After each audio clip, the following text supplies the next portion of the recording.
just get on with the stitching and the making of them. So several things helped me. One of them was the contemporary group, who do a journal project every year, a monthly one. And they that year set a few guidelines that it had to be A4, which was good because A4 was what I wanted to do. But they also set a rule that the first 4 months had to be red, the next yellow, and the next blue. Which is basically how you get this back wall.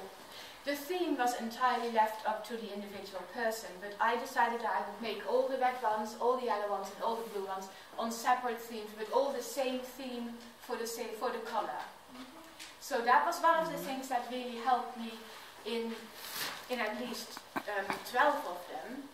And the other project that sort of sneaked in was the Sketchbook Challenge, which is a website that some of you might have heard of. And really they're kind of trying to encourage people to work in their sketchbooks, but they set a monthly theme. So I thought if I took that on board, then I would at least have somebody else give me a theme that I didn't have to think about. I would just take that theme and run with it. And I had been doing that the previous year as well already. And you will see that all the ones that are 10 inches square, as opposed to A4, are made on themes which were set by the Sketchbook Challenge website. So they were a surprise to me. At the beginning of every month, they would put up their theme, and I would think, yes. And now what do we do next? And this is just a straight take of different patterns from the houses. Again, it's a random pattern.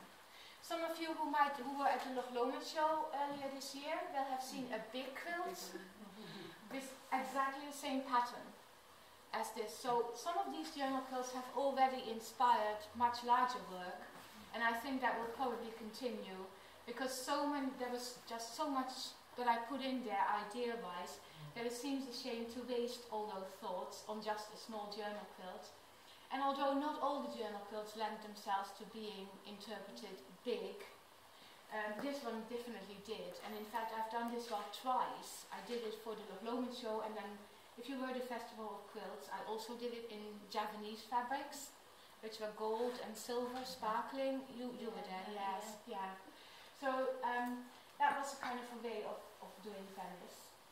This was, the one at the very beginning there with the leaves, was the very first journal quilt I made. They are not in the order that I made them. They're just in an order where they look good together.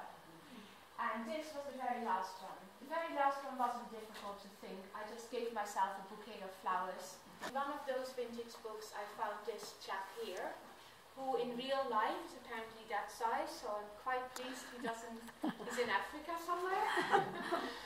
But I then discovered it was a vintage French book, but this was a British engraver called Drury, which is really a name you think must be made up, but apparently it was his name.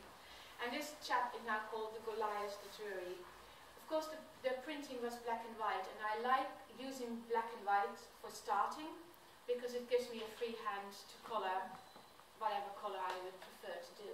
So this one has been coloured in. This one was just traced onto fabric, and then I coloured it in I stitched it first and coloured it in with the fabric paint. And stitching kind of acts as a resist if you're painting, so that's why it's coloured in nicely within the lines. I was quite amazed how that worked. Again, this is an image for a graveyard.